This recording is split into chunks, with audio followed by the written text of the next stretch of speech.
नमस्कार दोस्तों, स्वागत है आपका इस नए वीडियो में। एक बार नगेंद्र नाम का एक लड़का बहुत ही परेशान रहता था।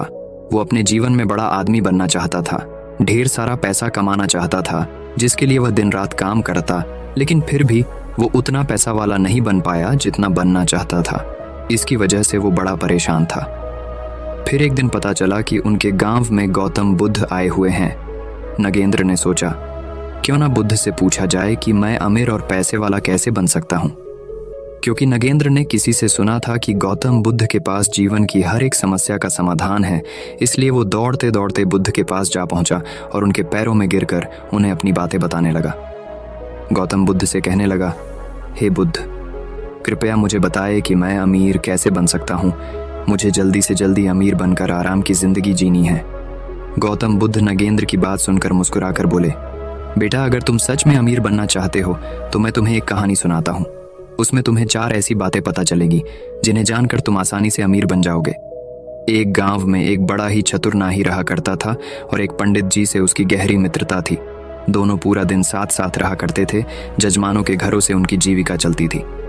एक बार ऐसा समय आया कि काफी दिन बीत गए पर किसी जजमान ने उन्हें नहीं बुलाया। अब तो उनके आगे रोजी रोटी का संकट खड़ा हो गया। परिवार को कैसे पाले, ये समस्या बनी हुई थी। एक दिन नाई ने पंडित जी से कहा कि अपना धंधा तो चल नहीं रहा, क्यों ना प्रदेश चले। प्रदेश में कोई छोटा मोटा कार्य करके धन कमाएंगे।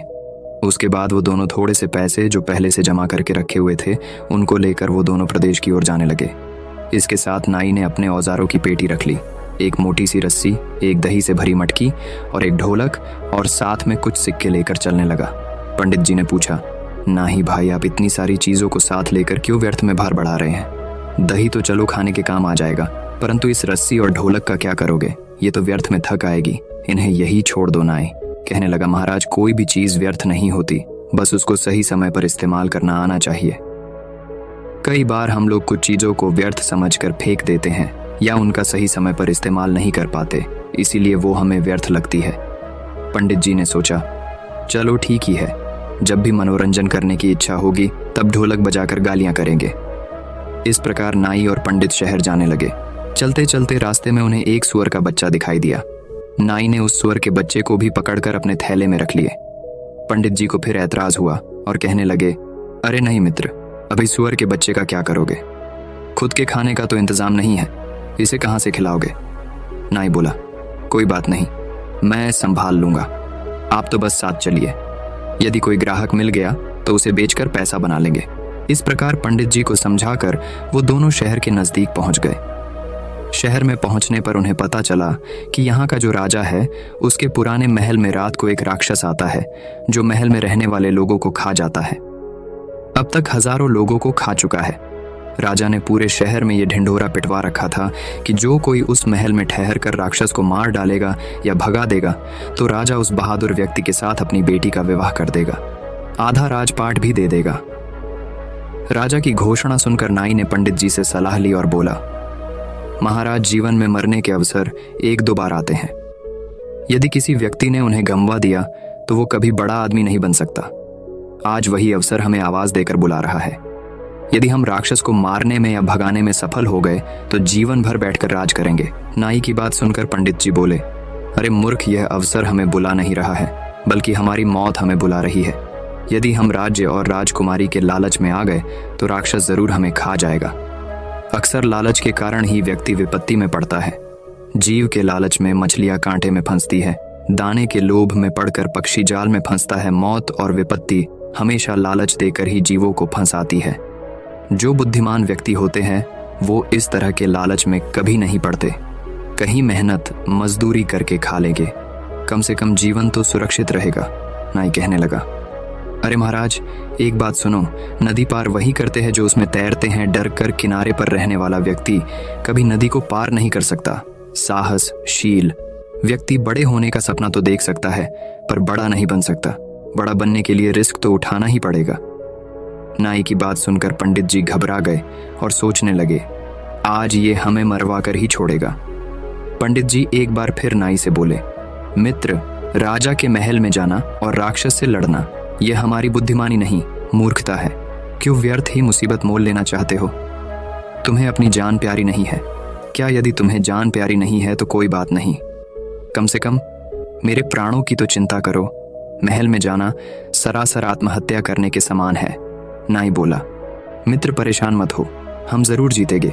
जीतने वाले कोई अलग काम नहीं करते, बस वो हर काम को अलग तरीके से करते हैं।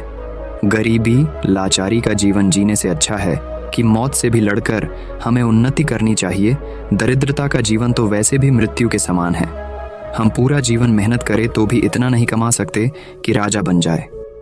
थोड़ी सी हिम्मत करके किस्मत आजमाने में क्या जाता है। मरना तो एक ना एक दिन है ही। हिम्मत और बुद्धिबल से काम लेने पर कठिन से कठिन सफलता भी पाई जा सकती है।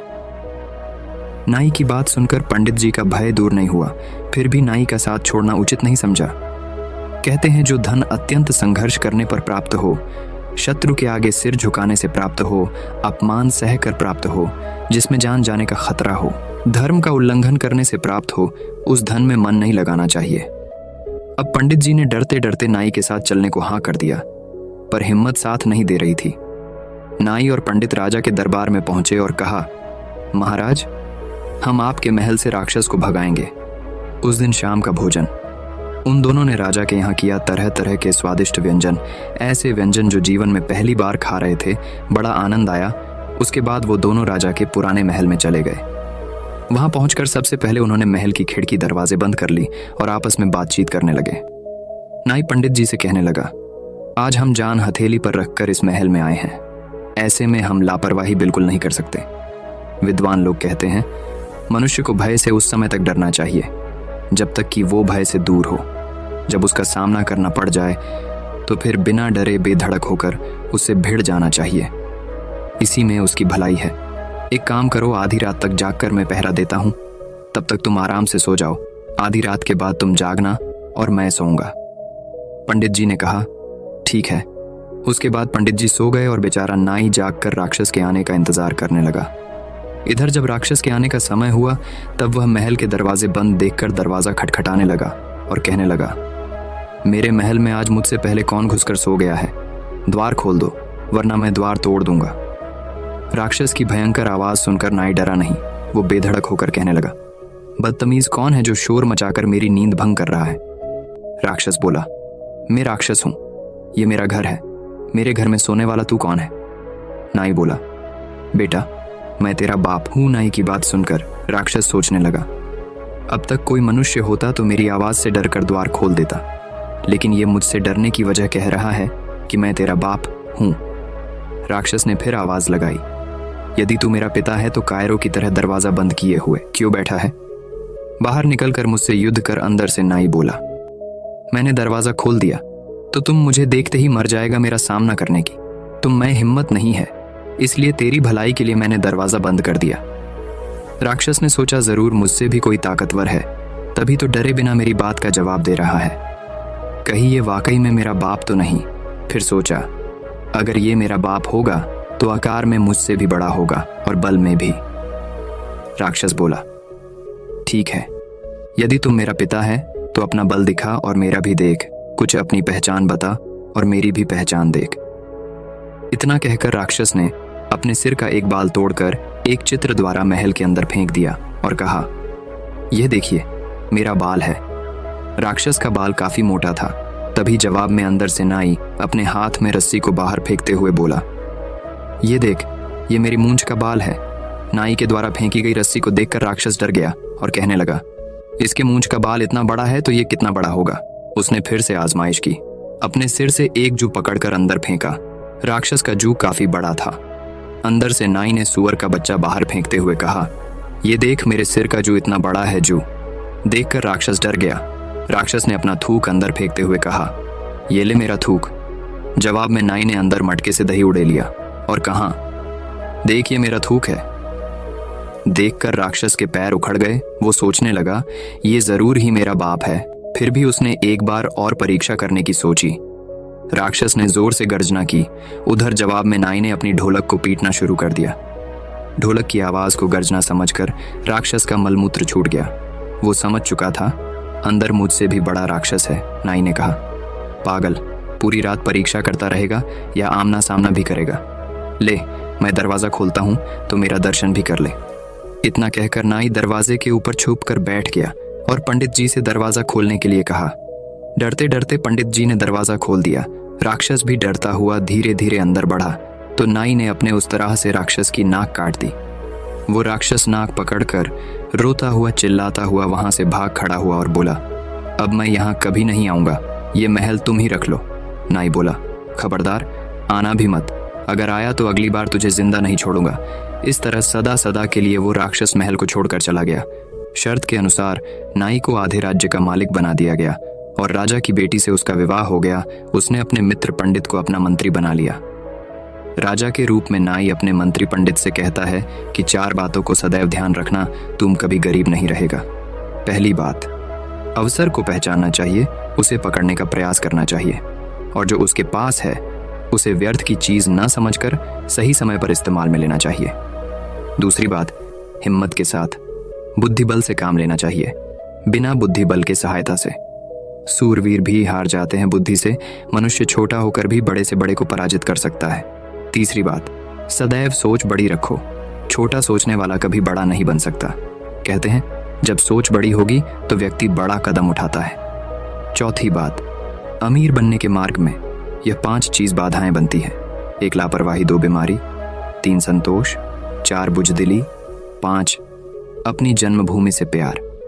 उसके बाद बुद्ध ने नगेंद्र से कहा, यदि इन बातों को तुमने ठीक से समझ लिया तो जीवन में कभी भी गरीबी का मुंह नहीं देखना पड़ेगा।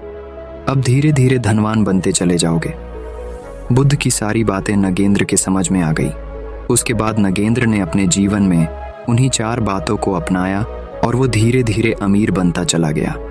दोस्तों, अगर आप भी अमीर बनना चाहते हैं, बस इन 4 बातों को गांठ बांध लीजिए, उसके बाद आपको अमीर होने से कोई नहीं रोक सकता। दोस्तों, इस वीडियो में बस इतना ही। अगर आपको वीडियो अच्छी लगी हो तो आप हमारी मेहनत के लिए वीडियो को लाइक और चैनल को सब्सक्राइब कर सकते हैं। धन्यवाद।